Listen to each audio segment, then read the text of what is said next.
Okay, so this is actually a good evening, everyone on Zoom. My apologies for the late start tonight. My fault, no one else's. Ron was ready. It's my fault. So the last thing we discussed was the end of the previous Mishnah.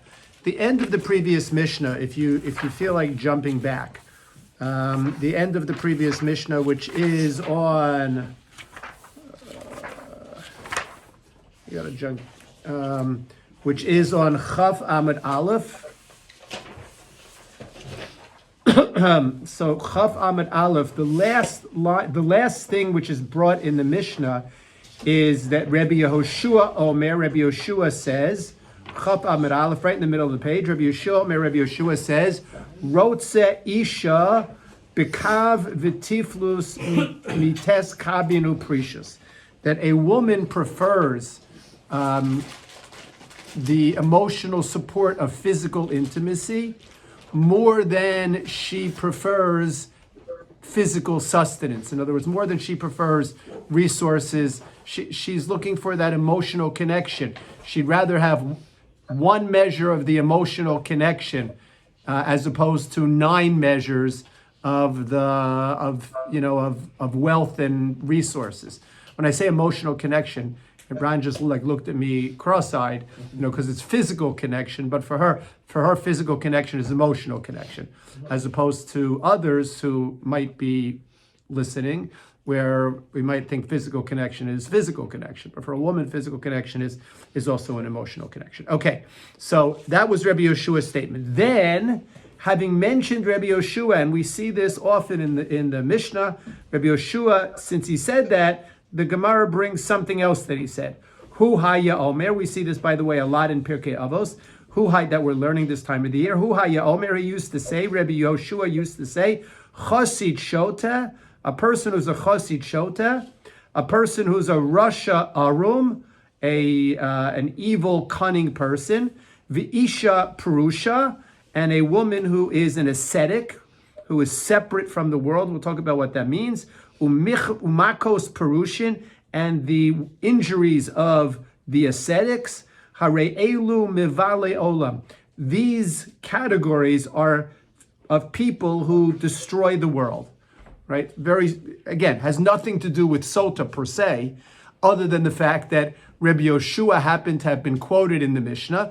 And since Rabbi Yoshua was quoted in the Mishnah, so the Mishnah said, well, let's tell you one other thing about Rabbi Yoshua. And Rabbi Yoshua said, these 4 categories are people who are mivale olam, people who destroy the world. Now, we have to understand, first of all, what are these 4 categories? What are people who destroy the world? What are we talking about here? But before we even begin that journey, and we've started a little bit, before we even begin that journey, why in the world would the Mishnah quote something that's absolutely unrelated to Sotah? Probably not unrelated. So Hal says it's probably not unrelated. Okay, one. Now, of course, if we were, I would challenge Hal now to say, okay, you tell me how it is related, right? But let's assume that it is unrelated for the time being. So why does the Mishnah mention it? Arnie says Mishnah does this all the time. Why does the Mishnah do this all the time? Because remember, the Mishnah was Torah Shebe'al Peh, right? The Mishnah was Torah Shebe'al Peh. Everything was oral. It was memorized. It wasn't written down. So if you're going to memorize what Rabbi Yehoshua said, so when you hear Rabbi Yehoshua say, oh, you know what? Also Rabbi Yehoshua said this. So that's what helps. A lot of other things. Right. But here, right. So here's where we come to Hal. We'll see the connection, right? We'll see the connection to Isha Sotah. It's not just mentioned because it's Rabbi Yehoshua. There is a deeper connection. So the Gemara that we're learning turns its attention to understanding what these 4 categories of individuals are. So who was the Chosid Sotah? Remember, we learned about the Chosid Sotah. Who was the Chosid Sotah?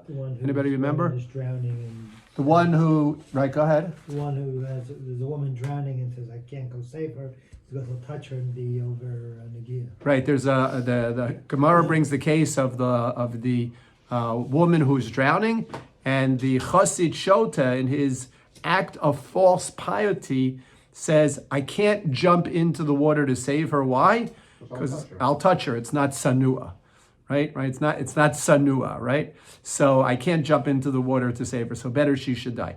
That's a chassid shota. In other words, that's foolish piety. It's you're probably also guilty of manslaughter, right? Or at least indirectly, right? Especially if you could save her. But it's foolish piety. It's an example of chassid shota. Not in American law. Not in American law, meaning if you don't, You don't have to do anything. you don't have to do anything. You have no obligation. Legally, morally, yes, not legally. Okay, so our system is moral also, right? Our system is moral. Our system is moral also. Okay, so meaning if you see a car crash and you're a doctor and you keep going and you don't stop, you bear no liability, basically, right? Okay, okay. But they can't stop you. That's- What? One of the things that ND plates is they can pull you over and you have to stop. If they pull you over, you have In to other stop words, and help. there's an accident. And you tell them you're a dermatologist. I've never had it happen I'm to me. serious. Okay, all 37 right. years it's never happened. It's never happened to me. Never happened. All right. That's why I have rabbi plates. They say keep going. Right? Just keep going. It's all right. Right? We don't You need don't you. need a lawyer for stop for something like that. You hand that card. All right. Okay. So that's what a chassid shota is. Now, obviously, it doesn't only apply to this particular case. It applies to any case where an individual displays false piety. This is just the extreme case of false piety. But any place where an individual displays false piety, that's a chassid shota. We can understand why a chassid shota is mevale olam, right? Either destroys the world according to one interpretation, or brings destruction into the world according to another interpretation, right? Because, false piety, what happens with false piety, right? False piety creates, impressions. Somebody says, oh, he's from, right? You don't know, what does it mean he's from, right? So you think, oh, I'm going to be from like that. And it turns out that he is, he is a chassid shota. Right? He's a chassid shota. So that's one category. The second category that we learned was a rasha arum. A rasha arum was a cunningly wicked person, right? This is a little bit different than a chassid shota, because a chassid shota at least professes that what he is doing is an act of piety, right? It happens to be a foolish act of piety, a false act of piety, but at least he projects it as an act of piety. The rasha arum does no such thing, right? The rasha arum is an individual who is cunningly evil. Now, we're going to see that this is broken up basically into two main categories. One is an ethical category, an ethical/moral category, and the other is a financial category. And we see that the individual who is this rasha arum is defined in these four categories. So we learned some of them already. So we're back on Chaf Aleph Amud Beis at the bottom of the page. So if you remember, the Gemara said, we're actually 21b2 at the very bottom there. All right, what are we talking about? I think we had gotten into we'd actually already gotten into the financial aspects of it. All right, what were the moral, ethical components of it? Anybody remember? Right, what did Rebbe say? Amar Rebbe, we're about 3 lines up from where it gets wide. Amar Rebbe said, right, Amar Rebbe Yochanan, Zeh hamatim devarav l'dayan kodem sheyavo badin chavero. Right, what was it?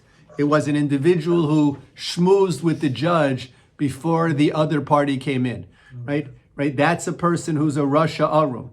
Right, in other words, he's not portraying false piety. He's not doing anything particularly pious. But what's he doing? He's doing something wrong, but he's doing it wrong in a cunning, sly, deceitful kind of way.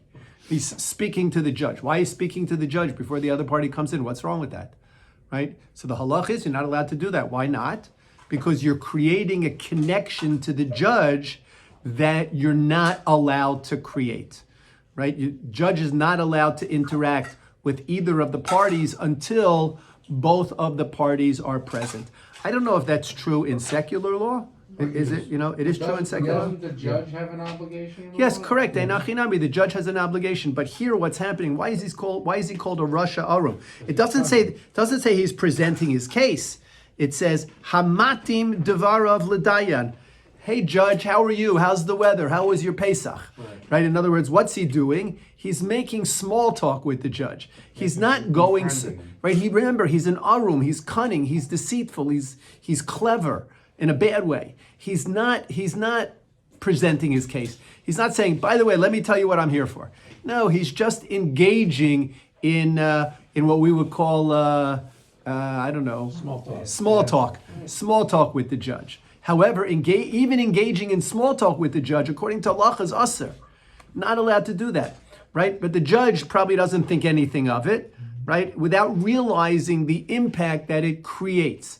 And the reason the halach is that you can't even engage in small talk with the judge is because it creates a subconscious predisposition, right? Subconscious predisposition. Now, is that accurate, right? Is it accurate? I don't know. Maybe there are judges who don't feel that way. I don't know. I've heard of cases, lawyers who appear before judges, the same judge multiple times.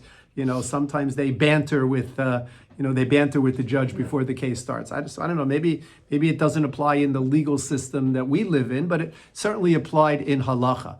But here, this Rasha Arav, in other words, he's not taka. He's not doing anything blatantly wrong because he's not presenting his case before the other litigant gets there. But what's he doing? He's schmoozing, and he's being evil in a surreptitious kind of way, right? In a deceitful kind of way. That's a Rasha Aram. That's one category which is mentioned here.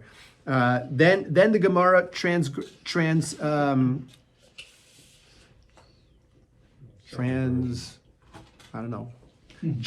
right? Right. The Gemara moved into financial elements of the Rasha Arum. And in all of these cases that we learned of the financial elements of the Rasha Arum, remember, we're not talking about things that he did that were blatantly wrong. All of these things that he's doing are things that are halachically acceptable. In other words, they're halachically permitted. They're just morally wrong. Wait a second, is it possible to have something which is halachically permitted and morally wrong? Yeah, and we're going to see. We're going to see exactly what it is here, all right? So what were the cases? We'll just go, I think we did them last time, but we'll go through them quickly. It was a long time ago. It was pre a lot of matzah, right? So I'm a Rebbe. Now let me go on, right? Right. So I'm a Rebbe. So Rebbe Abahu says Zeha no sein dinar laani lahashlim lo ma'asayim zuz. Right. What do we learn? Ma'asayim zuz. Right. 200 zuz was the poverty line. Right. If you had 200 zuz, then you were not allowed to collect any of the communal charity. Leket, shicha, chapeh, you weren't allowed to collect any of that because 200 zuz was considered sufficient for a person to live for a year. Right? If you had 199 zuz, right? So then you are entitled to it. And if you had 199 zuz and somebody gave you 1,000 zuz, so now you have 1,000, right? You have 1,199 zuz. You're still entitled to take. Right, you're still entitled to take from the communal charity. So what happened? Rather than giving you 1,000 zuz, what did I give you? What did the Rasha Arum give you? He came up to the guy who had 199 zuz. He says, "Here, it's tzedakah from me," and he gave him 1 zuz. And by giving him that 1 zuz, what did he do? He gave tzedakah, but he took away all of the entitlements that this guy would otherwise have been entitled to. Right? Now, did he do something halachically wrong? No.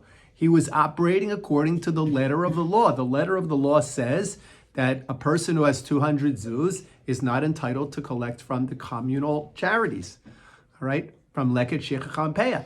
And the guy didn't do anything legally wrong. He gave tzedakah. You're allowed to give tzedakah. He gave the guy tzedakah. But by giving him tzedakah, what did he do? He did something morally wrong. Not only did he deprive this fellow from these communal assets, but he actually, as Rashi pointed out, saved them for others, from people that he wanted to get those communal assets. But that's only right? So he wouldn't glean in his fields, for example. I mean, you can give him that one zuz.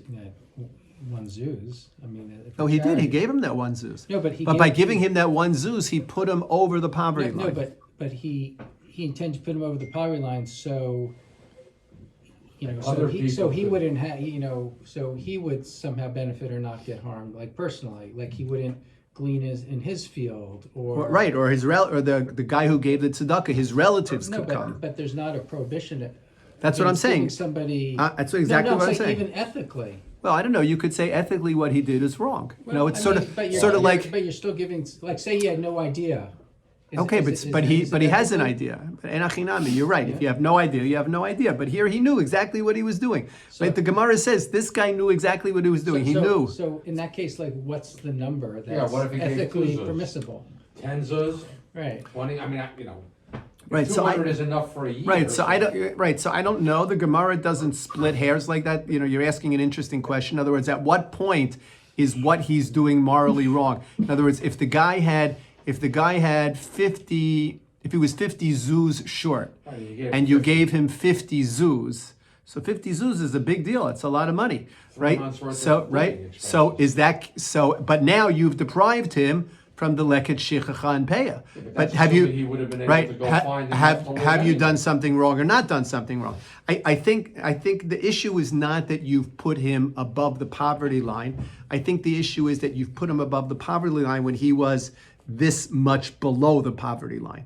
In other words, you know, this guy, this Russia Arum didn't want to give 50 zuz, right? You know, he wasn't interested in giving 50 zuz. He was, you know, I'll give 1 zuz. And by giving that 1 zuz, what will I do? I'll save, you know, my field for my relatives or whoever else. So maybe there should be a prohibition against I don't know, giving Relatives charity using to the their own party field. line. Well, Right? so Maybe it's interesting. like the rules. Right. Are No, so Arnie's asking an interesting question, which goes to the fundamental idea here, and that is it possible within halacha, within Judaism, to have something which is halachically correct, halachically binding, halachically acceptable, and at the same time for it to be morally objective? You know, or more objectionable. That's the word, right? Morally objectionable, right? Is that possible? Our Gemara seems to say that it is possible, and those categories are exactly what the Russia Arum is taking advantage of. He's taking advantage of things that are halachically permissible, acceptable, but morally objectionable, right? And there are This such. isn't even permissible. This is dictated. We are supposed to give tzedakah. Well, correct. No, there's no. So, I mean, you know, we're instructed to give tzedakah, you go and give the guy, and you know, this guy's got, so I wanna make sure my family has enough, or my community has enough. By the way, you have 199 zuz, which means you're right on the cusp of halachically having enough to live the whole year. So I put you over the top, I gave you enough to live the whole year, and somehow I did something wrong. Correct. That's correct. You did something moral. That's Wrong. why Morally wrong. That's why halachically it's acceptable, right? Halachically it's acceptable because you could argue halachically I didn't do anything wrong. So we're not right? charging, we're Right? challenging the whole notion of what did I do morally this whole No, but what did you do A morally? guy needs $200 to live for the year. He's got 199. I gave him another one. But you- No, Now he's that- got his 200. No. He doesn't have to go glean. No, wait a He second. doesn't have to go take. No, he but doesn't wait a have to go second. Wait. farming. So let's understand. Got When we $200. say a guy who has 200 zuz is not entitled to leket shechach an peya, it doesn't mean it doesn't mean that you know, you're sort of making this equation by saying 200 zuz is equal to less than 200 zuz plus leket shechach an peya. No. Obviously, if a guy can go and collect leket shechach an peya, he's going to do much better. He's going to be Why is much that so obvious? right. He's got to go and do it. In other words, he's yeah. got to find it. He's got to collect it. I mean, I No. just gave it to him. But Right, that might right. be 100 cents. You It Right. might be, but it might be 300. 3.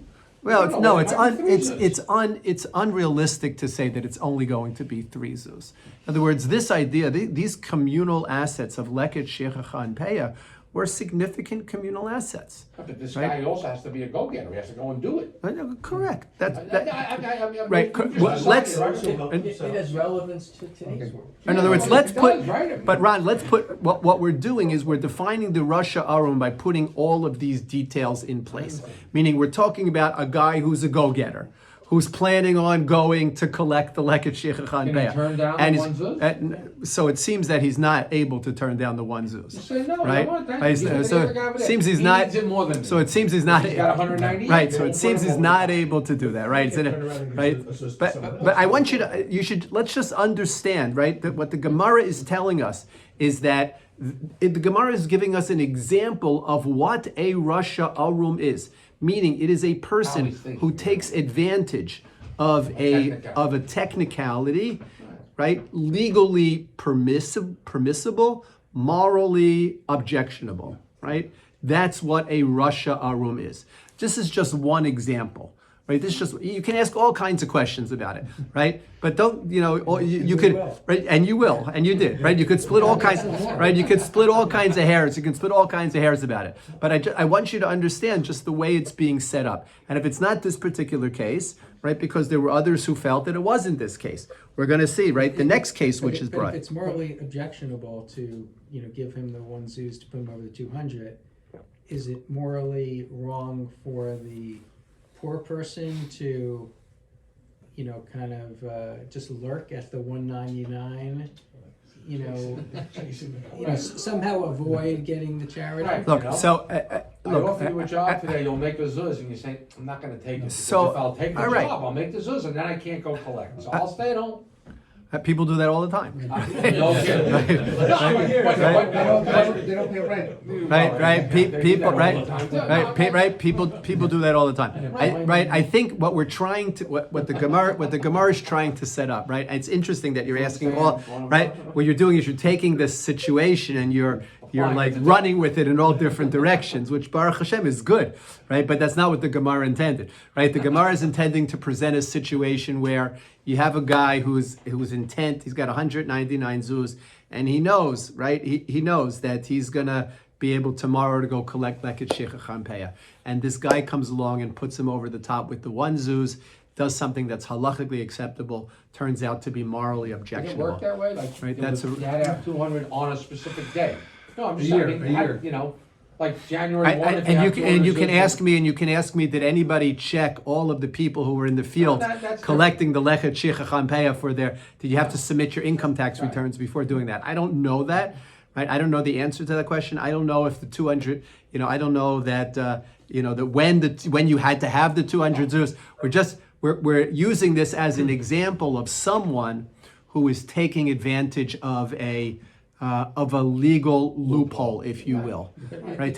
Now we all take advantage of legal loopholes, right? They're built in, right? We just sold our chametz over Pesach, right? Probably no bigger legal loophole than selling your chametz over Pesach. But it's not morally objectionable. It's not harming anyone else to sell your chametz over Pesach.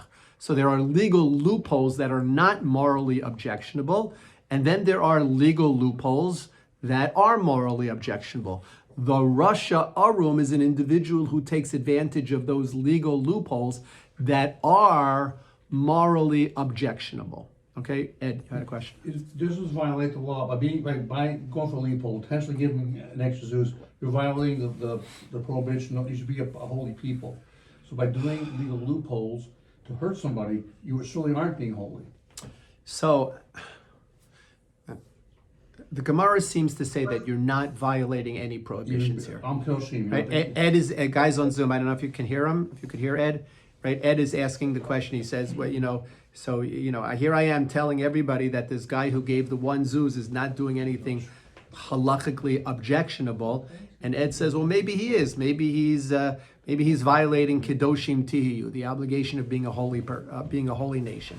All right. Again, Ed, maybe that gets into the moral component. In other words, what he's doing, he's acting immorally, even though what he's doing is permissible. Let's see some of the other cases, right? That might get your imagination running as well. Let's see. In this particular case, it could be debatable whether it's morally objectionable. That's the problem. Whether it's we're not saying. Well, which is why there are different opinions. Which is why not everybody agrees, right? This opinion is brought down in the name of Rebbe Abahu. This is how Rebbe Abahu defines a Rasha Arum, right? Rebbe Yochanan defined the Rasha Arum differently, right? Rebbe Yochanan above defined the Rasha Arum as speaking to the judge. He disagreed with Rebbe Abahu. He didn't feel that this was a Rasha Arum, right? And we're going to have others now who will disagree in the financial realm, right? And what are those individuals? So that is, let's see, right? Rebbe Asi Amar, Rebbe Asi Amar Rebbe Yochanan. Rebbe Asi Amar Rebbe Yochanan. Rebbe Asi said in the name of Rebbe Yochanan, Zeh hamasi eitza limkor b'nechosim mu'atim. Right? What was this particular case? Anybody remember? So this estate. Okay, so very quickly, in the ksuba, one of the obligations, it's not actually written in our ksubos, but it was part of the it is part of the obligations that a husband accepts upon himself, and that is that he agrees to provide support for his wife's minor daughters. Now, his wife's minor daughters, after his death, I'm sorry, let me add that That on. are not his. That are not his, right? In other words, It's his second wife? right? It's his second, Her right? second It's husband, it may not be his second wife. right, It's her correct. second husband. Her second She husband, has right? children from She someone has else. she has minor daughters. She gets married. Part of the agreement between them is that if something happens to him, then from his estate, the minor daughters will be supported until either they get married or they are no longer minors, right? That's part of the obligation that a husband accepts upon himself when he gets married. Okay. Now remember, a woman, right? His wife inherits zero from the estate. The entirety of his estate goes to his sons. Goes to his sons. The wife is entitled to support. She's entitled to a living stipend, right? She's entitled to to room and board, so to speak. But she's not entitled. She doesn't get any. She doesn't have a claim to any of the inheritance, any of the assets. Class too, right? Right. You're gonna post this. Right? She doesn't have a claim to any of the assets. All right. But her daughters do have a claim on the estate for their support. That is in the form of a debt. That when the husband takes this obligation on, he effectively creates upon himself a debt to be collected at a future date. Is that optional, or it's halakhically like required if you're gonna marry a woman that has Daughters. minor children? I mean, that question goes to, can you opt out of certain responsibilities when you get married, right? Are you allowed? So it all depends. If Well, everybody, let's say the children's father, let's say the woman divorced, Yeah. and she has the children with He's her. girl's so father. The father. Don't they have, doesn't he have an Or is obligation? it like a ketubah where you have the set language? It is. no, I mean, a ksuba. Look, a ksuba today is set and established, and this is not in the ksuba of today, right? This is not in the ksuba of today, right? It's not in. If It's the marry a woman with daughters. Is he a Russia or not? No, so it's, wait a second. Wait, let me just finish. It's not in the ksuba of today, but it is nevertheless considered a Tanai Bezdin, meaning that when a man gets married, he gets married accepting upon himself these obligations, right? Even though they're not written in the ksuba is basically just stating his financial obligations towards his wife, right? That's all the ksuba really is. Doesn't state all of these other things. But they're part of the Tanai Bezdin, part of what Bezdin instituted in this relationship between husband and wife. So are they binding today? Technically, they're binding today, right? Technically, they're binding today. But today, we handle our estates differently than the estates were handled in those days anyway. But let's go back to our case. Again, let's not lose the trees for the forest or the forest for the trees. I'm not sure which one. But let's understand again how the Russia Arum is taking advantage of a situation. This is the way the situation is set up. A man dies. He leaves behind an estate. He was very wealthy, right? So in that estate, there was plenty to go to both of the sons, as well as to pay the debt that he accepted upon himself to these minor daughters, right? Now remember, debts always get collected first from an estate before the estate is distributed. That might actually be secular law as well, right? Am I right? Right? Okay. So that's halacha also. Debts actually get collected from an estate first, which is, by the way, how you write a halachic will. There is something called a halachic will that allows you to distribute your assets in any way you want to distribute your assets, even if the way you want to distribute those assets violates the way in which the Torah wants you to distribute your assets. So for instance, right, a man dies, he has 2 sons and 3 daughters. What happens to his estate? One son gets Double. double, right? So how Assuming many? he's before. Assuming he's the Bechor, so one son gets 66% of the estate. The remaining son gets 33% of the, and the daughters get nada. The daughters get nothing. Okay. Now let's say you don't want to do that. Let's say you want to distribute your estate equally among your 5 children. So how do you do that? If you don't have a halachic will, right? If you don't have a halachic will, so when you die, obviously your legal will kicks in, because we live in a society governed by secular law. Your legal will kicks in and your estate is divided up among the 5 children. If one of those 5 children decides to go to Beis Din, so then Beis Din is going to give that child who goes to Beis Din, assuming it's one of the boys, probably the oldest one, who wants to go to Beis Din, because he's instead of getting 60% of it, instead of getting 66% of the estate, what's he winding up with? 20. He's winding up with 20% of the estate. So he might be the one who goes to Beis Din. And if he goes to Beis Din is going to say what you did is incorrect. Now, Beis Din is not going to be able to enforce that, and they'll send you to secular court, and secular court won't enforce it either. However, the other children are going to be guilty of stealing. Why? Because halachically they are using assets, money that doesn't belong to them. That money belongs to their brothers. In other words, the second brother, the younger brother, he was only going to get A third. he was only to get, well, he 33%. was going to Now he get gets 20. Now he gets 20. So He didn't steal. So he The didn't daughters steal. all stole. But the 3 daughters all stole. From both 3 of them. daughters are all using stolen property. So if Unless you everybody agrees. no, even if everybody agrees. You can't agree. Even if everybody agrees, what are you going to agree? You're going to agree that the Torah is not binding? Are you going to agree that the Torah is not binding? That doesn't make any sense, right? So, right. So how do you do it?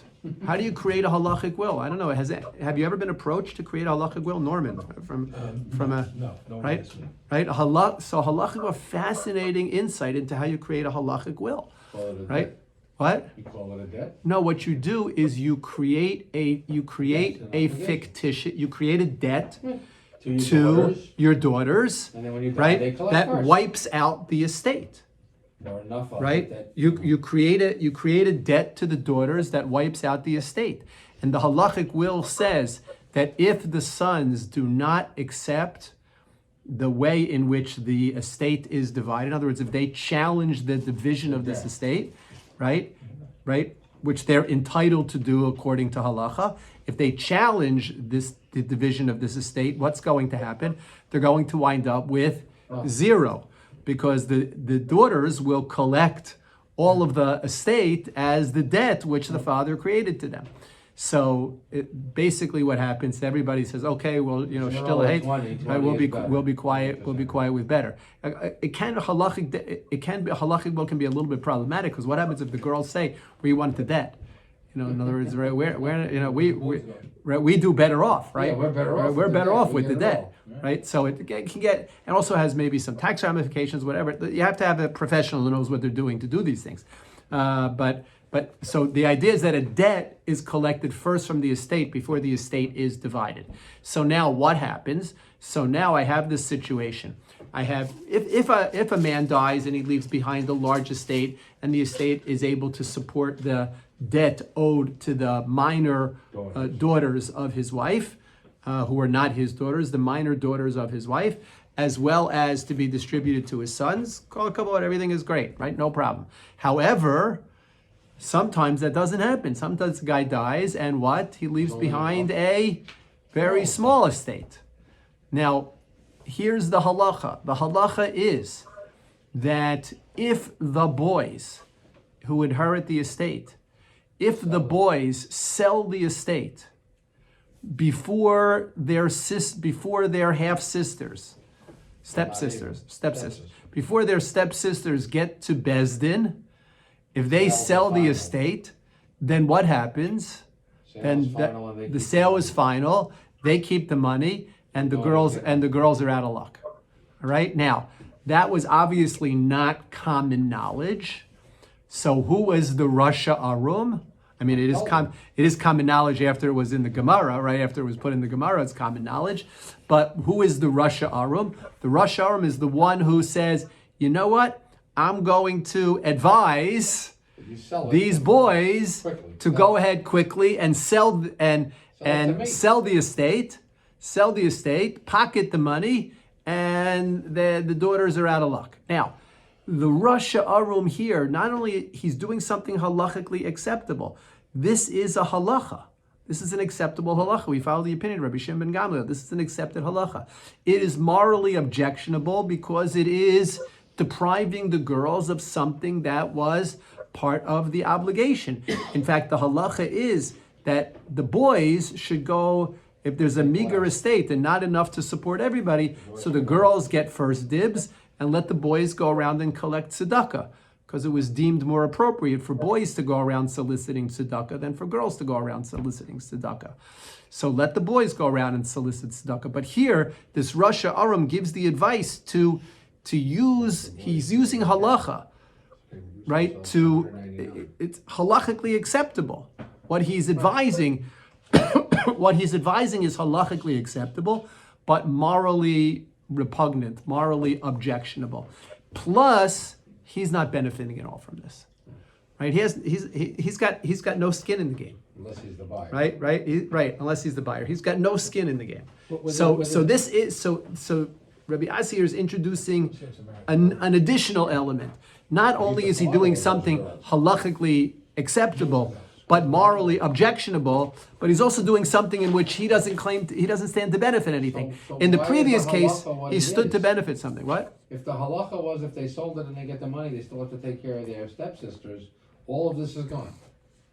It's the halacha that creates all of this problem. I mean, I'm not telling you he's not taking advantage of it, but why did we create this loophole in the first place? To allow you. And so I don't know that the loophole was not created, so to speak, to allow you to get out of your obligation. In other words, that's not why it's not a loophole. In other words, it's not a loophole in the sense So that. what's the basis of allowing you to sell it out from under your stepsister? So the basis is in other words, you have the only way they can claim the debt is to go before Beis Din. Okay. And if you sell it before they go before Beis Din, it is a valid sale. We're not talking about the buyer, we're talking about the proceeds. So the proceeds are there, and the proceeds should be used. So you're saying why are the proceeds? Why are the boys allowed to why keep that are the money? proceeds? Why do they not have to support their stepsisters from the proceeds? With the assets that belong to their father that were pledged to her. Then we eliminate all of Well, this. it wasn't pledged to her, it was pledged. They're saying in the case of a meager, This man pledged to use his assets. regardless of his pledge, I think in the case of a meager one, it kind of it goes to Doesn't the matter, even if, daughters. by the way, if this was a very huge one, and they keep it all. I mean, No, if but we- then if it's used, they have to still support the daughter. No, you're saying why does Where it did you- not? where did you get that You're saying from? why does it not come? Why does it not come out of the money? That's what you're Yeah, saying. so if it's why a does it meager not estate, come out of there's the not money? enough to take care of the girls and the boys. So the boys run off, and they sell it, and they take the money and put it in their pocket and say, sorry, girls, you're out. If we said the sale is final, because we have a board that doesn't know all of this, it's a legitimate sale. The buyer has good title, and the sellers have money now to take care of these stepsisters. So We the would do away with the whole so thing. the halacha is that the money is not considered the estate. Or that's the halacha, It's like a holder Right. due course. right? The halacha is that the money is the estate. You can't pass title right, better than what you have. Right, the estate is the property, right? The money that you get for selling the estate is not halachically considered the estate. So the girls have no But ability why to, do the boys then have the power to sell the estate when they're not the beneficiaries? because they are the beneficiaries of the They're not. estate. First, their sisters are. No, only when It's a debt. only when their sisters come to Beis Din. Only when it was Only when their what about a sisters come to creditor? Beis Din. Forget about their sisters, there's a creditor. Why can't the father give matanos to his daughters Gifting. That's what I was saying during his before. They can lifetime? gift to them. and shape the estate in a way that is beneficial. Okay, so to what you guys are all very good at doing is making all of these things work. That's not, I mean, you're right, Mike, that a father can give whatever, in his lifetime, he can give whatever he wants as gifts to whomever he wants, right? It's estate planning. Right. So he, right, It's the undertaker. right. So he could do that, right? He could do that. We're talking about a situation where he didn't do that, right? In other words, remember, we're trying to define the nature of this fellow who's called the Rasha Arum. That's what we're trying to define. And we're defining his nature by saying he's a person who takes advantage of a legality that's binding, while at the same time creating a morally repugnant result. So if the Russia Aram goes to the father when he's alive and he says, hey, listen, you can shape your will, and diminish, the estate to the boys, and just all you have to do is give them gifts. And is that a Russia Aram? Because he's depriving the Bechor of his rights. That's tax Right. planning. So right. So Norman, you didn't hear. I don't know if you can hear Norman. But the Norman farmer's said that. supposed to get a Norman double said share, that's so you're tax just splitting planning, it. and the answer is no. It's not, because the Bechor is only entitled to a double share of the estate. Whatever that Right? is when the Whatever father the dies. estate is when the father dies. Right? So if the father decides he wants to give everything to charity, then he can do it. And the Bechor doesn't get anything, as long as he gives everything to charity before he dies. Right? So these are all, so again, there are, we can think of ways to try to fix these situations, but that's not what the Gemara is doing. Right? The Gemara is trying to describe for us this personality of this fellow who is this Rasha Arum. Also, I had a question gloss on the first case with the guy who goes ex parte to the judge. The normal besting is 3 dayanim, right? So in other words, if he speaks to the construct that we were talking about is he speaks to one of them and says, "Hey, how are you?" But the other 2 judges are like influential in the process. So that speaking to one judge is not, it's going to be of no avail. So I think what it says there is it's referring to dayan. Not every case requires 3 dayanim. If a person is a mumcha, he can judge a case by himself. In other words, a dayan who's a mumcha can judge a case single dayanedly. Sorry, I don't know. It's like civil versus capital, isn't capital? No, not even civil versus capital, even within civil. In other words, a person who's a mumcha, a person who's an expert can judge the case. Otherwise, they have 3 hedyotos, 3 regular But people. even with 3, you're creating, an advocate for yourself in that group of 3. Right, but Now, Mike, he's a good guy. but where Mike is going is that, you It's can, not the despised, 2, it's not it's total. not the majority, Right, it's right? batul You- b'shlosh. Right, it's Batul right, that, b'shlosh. But you're batul undermining- barov, it's batul It's a barov. split Right, it's decision batul by the other barov. two. Yeah, no, but Right. you're also But undermining the whole original concept question of that was there- justice. The You're original not doing that question that here. was there seems to apply then. If he's a mumcha, he has the responsibility of the court protocols. Right, so so Ron mentioned that a little bit earlier, Right, and that's why we're talking about, again, that goes precisely to the point of this Rasha Arum, that he's not doing something that is considered blatantly inappropriate, right? It's not blatantly inappropriate, right? It's inappropriate. It's not blatant. In other words, he's not presenting his case before the dayan, right? That's what you're not allowed to do. You're not allowed to present the case before the dayan, but you're not even allowed to make small talk with the dayan. That's it. Okay, we'll stop here for today. I'm sorry for keeping you a little bit longer. But the issue of the girls taking precedence in the case of a meager estate, that's a halacha?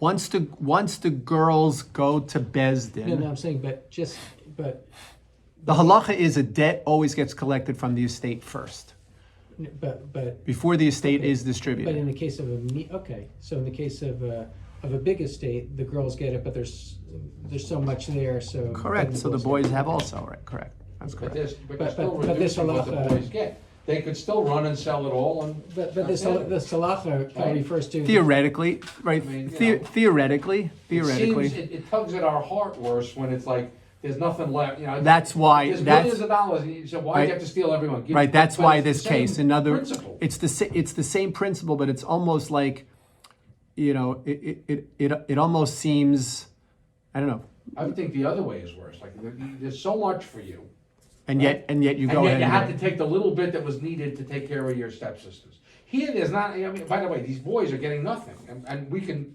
posit that these boys have nothing. They could be young, right, they could be in need, now they gotta go out and become beggars, so that the daughters of Correct. his wife, That's who's the correct. second wife. That's correct, that's So, correct. so there, at least you could say, you know, all right, maybe the boys, I understand. There's, you know, billions of dollars, and you had to take every last one, because God And forbid, that would seem to be even more, that would more. seem to be more that- morally Right, objectionable. but that doesn't, it might be more morally objectionable, but it sort of doesn't, it doesn't define so clearly for us this Russia Arum personality. understand. There's the Russia Arum personality is coming in and taking advantage of the weak at a time when, you know, when there's not a lot to go around. It's, I mean, I hear what you're saying, that it might be And more, if the brothers went to somebody and said, what should we do, we're gonna be destitute, we're gonna have nothing, you're supposed to sit there and say, I know this idea, but I'll be in Russia. no, Arum, again, so I can't tell you. So it depends, again, it depends what, it depends, the Russia Arum is offering this advice unsolicited. In other words, that's what the That's what Gemara they're says. getting at. I The understand. Gemara, right? This is the nature, this is the personality of the Russia Arum. We're not talking about a situation where somebody comes to you. You know, somebody comes to you, what, and those the, boys come to you you tell and the say, "What are we boys gonna come to you do?" and say, what are you going to do? So maybe you're supposed to say, listen, better you should go collect tzedakah than these girls should go Right. collect tzedakah. But there happens to be a technicality. Maybe you if shouldn't. wanna know, Maybe you you're shouldn't right. tell them. Right. Maybe you shouldn't tell them. I don't know. But as far as the halacha, the girls have to go to the Beit Din first to collect it? A debt has to be collected through the Beis Din. Debt has to be collected through Alright, the so Beis it- Din. So They tech, don't have an opportunity to do that. no. So before tech, it's right. all So over. that's how it works here. But But tech, that's time consuming. right, but technically speaking, I mean, Ron's point is technically speaking, this can happen anytime. Right. In other words, you know, even if there's a lot of Usually it's worse when there's a lot of money. In my experience, they Right. fight over, you know. right. Okay, everybody. Thanks so much. Sorry.